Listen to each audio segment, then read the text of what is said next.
થોડો મોબાઈલ પાછળ રાખજો.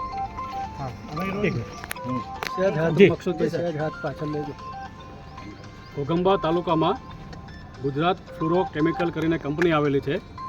એમાં સવારમાં 12 ને 10 વાગ્યાની આજુબાજુ એક ગેસ લીક થવાનો મેસેજ પોલીસને મળેલા હતા અને તાત્કાલિક પોલીસ અને સ્થાનિક વહીવટીતંત્ર છે એ અહીંયા આવી ગયેલા હતા અને અહીંના કંપનીના માણસો સાથે સંકલનમાં હતા. કંપનીનું એક OHC છે, ઓક્યુપેશનલ હેલ્થ સેન્ટર. એટલે જે ગેસ લીકેજ થયો છે, જે બધા મેસેજમાં જતું હતું તે બ્લાસ્ટ થયેલો છે, કોઈ બ્લાસ્ટ નથી થયેલો. એક એની જે પાઇપલાઇન છે એમાંથી R32 નામનો ગેસ જે એર કન્ડિશનમાં વપરાય છે એ ગેસ લીક થયેલો હતો. એ ગેસ લીક થવાના કારણે કોઈને નોઝિયા જેવું થાય, વોમિટિંગ જેવું થાય, એટલે કામદારોને એમના OHCમાં લઈ જવામાં આવેલા. કે ડૉક્ટરે પ્રાથમિક રીતે એમને એન્ટીડોટ આપવામાં આવેલો. એન્ટીડોટ આપીને તાત્કાલિક એ લોકોને હાલોલની અલગ અલગ હોસ્પિટલોમાં રિફર કરવામાં આવેલા છે. કોઈ મરણની રિફર કરવામાં આવે. અત્યાર સુધીમાં ટોટલ 12 જણાને રિફર કરવામાં આવેલા છે. સર એકનું મોત થઈ ગયું.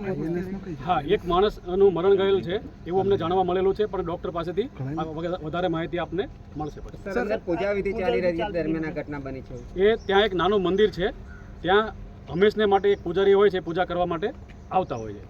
જે મૃતક છે પૂજારી છે એવું જાણવા મળ્યું છે. હા, એ મૃતક પૂજારી છે એવું પ્રાથમિક દ્રષ્ટિએ અમને જાણવા મળ્યું છે, પણ હજી અમારી પાસે કન્ફર્મ નથી થયું. સાહેબ, આમાં કોની બેદરકારી કેવી રીતે ગેસ?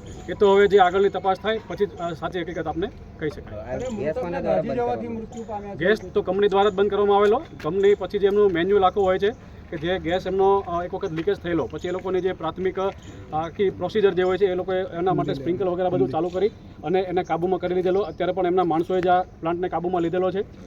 સર, આજુબાજુના ગામમાં ભયનો માહોલ છે, શું અપીલ કરશો? અમે આપની સામે દેખાઈએ છીએ, અમે માસ્ક વગર ઊભા છીએ, તો આપણે તરત એટલી ખબર પડવી જોઈએ અને લોકોને આપણા દ્વારા મેસેજ આપવા પણ માંગીએ છીએ કે આવું કોઈને પણ ડરવાની કોઈ જરૂર નથી. આજુબાજુના ગામમાં શું, આ ફેક્ટરીમાં જ અમે ઊભા છીએ, તો એનાથી પણ કોઈને ડરવાની જરૂર નથી, કે ગભરાવાની જરૂર નથી. ટોટલ જે 12 લોકો છે, હવે હોસ્પિટલમાંથી સાચો આંકડો અમને મળશે પછી અમને જણાવશું.